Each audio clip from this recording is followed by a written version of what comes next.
Welcome to I news. Cricket ప్రపంచం మొత్తం ఇప్పుడు ఒకే ఒక్క నగరం వైపు చూస్తోంది. అదే అహ్మదాబాద్.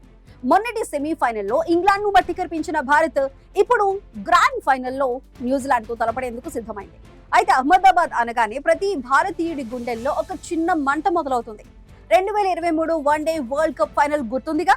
10 మ్యాచ్లు వరుసగా గెలిచి ఫైనల్లో ఆస్ట్రేలియా చేతిలో ఓడిపోయి కోట్లాది మంది కన్నీళ్లు పెట్టుకున్న అదే మైదానం. రోహిత్ శర్మ కళ్ళల్లో నీళ్లు, విరాట్ కోహ్లీ ముఖంలో ఆ వేదన ఇప్పటికీ మనల్ని వెంటాడుతూనే ఉన్నాయి. కానీ ప్రకృతి మళ్లీ టీమిండియాకు ఒక అద్భుతమైన అవకాశం ఇచ్చింది. అదే స్టేడియం, అదే లక్షలాది మంది ప్రేక్షకులు. ఇప్పుడు ఆ చేదు జ్ఞాపకాలను చెరిపివేసి విజయకేతనం ఎగురవేయాలని భారత్ కంకణం కట్టుకుంది. ఆ చారిత్రాత్మక పోరుపై మా ప్రత్యేక కథనం.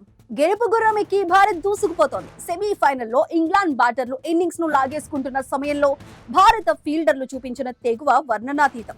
పరుగుల వరద పారుతున్న వాంఖడేలో అక్షర్ పటేల్ గాల్లోకి ఎగిరిపట్టిన ఆ 2 క్యాచ్లు మ్యాచ్ గమనాన్నే మార్చేశాయి.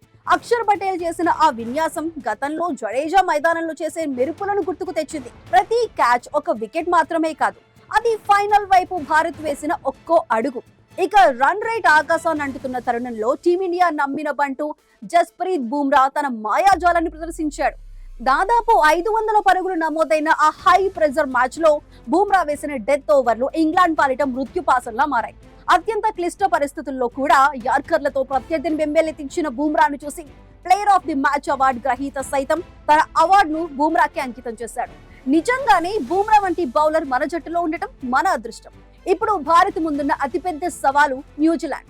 కివీస్ జట్టు ఎప్పుడు తనను తాను తక్కువ అంచనా వేయించుకుంటూనే కీలక సమయాల్లో భారత్ ను దెబ్బతీస్తూ ఉంటుంది. కానీ ఈసారి భారత బ్యాటింగ్ లైనప్ ఒక అగ్ని పర్వతంలా ఉంది.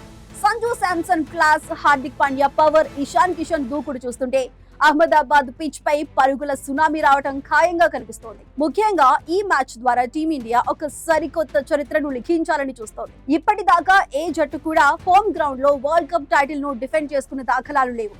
ఆదివారం అహ్మదాబాద్ లో జరిగే ఈ సమరంలో భారత్ గెలిస్తే ఆ రికార్డును సాధించిన తొలి జట్టుగా నిలుస్తుంది. నాడు ఆస్ట్రేలియా మిగిల్చిన ఆ గాయాలకు నేడు న్యూజిలాండ్ ను ఓడించి ప్రతీకారం తీర్చుకుంటుందా? ఆ 1,00,000 మంది ప్రేక్షకుల సమక్షంలో భారత్ మళ్లీ విశ్వ విజేతగా నిలుస్తుందా? కోట్లాది మంది భారతీయుల ప్రార్థనలు ఫలించి నరేంద్ర మోదీ స్టేడియం ఆనంద భాష్పాలతో తడిసిపోవాలని కోరుకుందాం.